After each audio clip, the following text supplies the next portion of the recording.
Bonjour, Willem van Dijk, 55 ans. J'ai créé une plateforme de vente de bandes dessinées d'occasion entre particuliers qui s'appelle Budule, www.budule.fr. Le site est sorti en septembre dernier, après 2 ans de travail intense, de développement, de constitution de projet. Et la création du site fait suite à 15 ans de réflexion. J'étais dans l'éducation nationale. J'étais conseiller d'orientation psychologue. J'ai fini ma carrière sur quelque chose qui va résonner pour beaucoup, Parcoursup. J'avais cette idée de faire quelque chose dans la bande dessinée, une passion. Et l'idée a germé tout simplement, puisque comme beaucoup de collectionneurs, on doit faire face à deux problèmes, quoi. Ce que j'appelle moi la lutte des places, c'est-à-dire que les bandes dessinées prennent de la place dans la maison. J'avais plus de place pour stocker mes BD, et il y avait le problème financier. Et j'ai commencé il y a une vingtaine d'années à accepter l'idée. C'était pas facile, il y a eu une vraie démarche de vendre des BD, mes BD, pour faire de la place et pouvoir en racheter. De discussion en discussion, en réflexion, j'ai imaginé en fin de compte un Vinted de la BD, quelque chose qui serait vraiment adapté, où chacun peut venir vendre ses BD, les déposer facilement sans nécessairement en faire une photo, c'est ça l'idée. Et puis surtout d'avoir pour les BD-philes un outil qui facilite la recherche de BD. Donc l'idée c'était de pouvoir faire un moteur de recherche multicritère, on puisse chercher sur le type d'édition, est-ce que je veux une édition originale, une réédition, chercher évidemment par auteur, par éditeur, etc., etc. Petit à petit, voilà, tout s'est construit et on a pu faire sortir Budule en septembre 2023. Alors, est-ce qu'on vit de Budule ?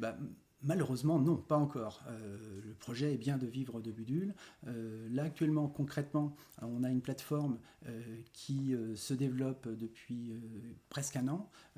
On a tous les jours au moins 2 ou 3 personnes qui créent un compte, qui donnent leurs données et qui viennent déposer des BD.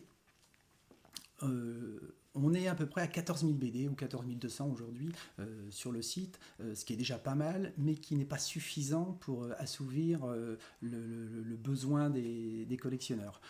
Donc là, depuis que Budule existe, moi je n'ai pas les moyens de me rétribuer un salaire, donc concrètement, pour remplir le frigo, je fais des missions d'intérim. J'aime tout avec des... Quand je dis tout, c'est tous les styles. C'est-à-dire que je vais autant dans le polar que la science-fiction, avec une attirance quand même pour l'histoire, la BD historique. Plus je vieillis, plus je m'intéresse à la BD que je vais oser dire sérieuse, c'est-à-dire la BD documentaire, la docu-BD, les reportages, qui pendant longtemps m'intéressaient peu, puisque j'avais les médias, l'information qui était là pour assouvir ma soif de connaissances sur l'actualité et l'histoire. Et là, maintenant, je m'intéresse à tout, avec des auteurs fétiches. Si je devais retenir qu'un seul, c'est Hugo Pratt, pour ce qu'il représente, pour la qualité du narrateur qu'il est, pour son trait. Mais aussi, j'ai gardé un plaisir incroyable à relire de temps en temps, quand même, un Tunique bleu, un Rahan, donc ce que j'appelle les Madeleines de Proust. Là je me suis refait les intégrales de Gilles Jordan. C'est toujours un plaisir à relire ce genre de BD.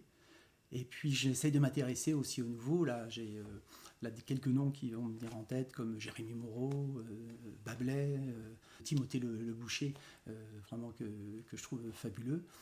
Là je viens de terminer un ouvrage incroyable, plus d'une semaine de lecture, c'est Jérusalem, 4000 ans d'histoire.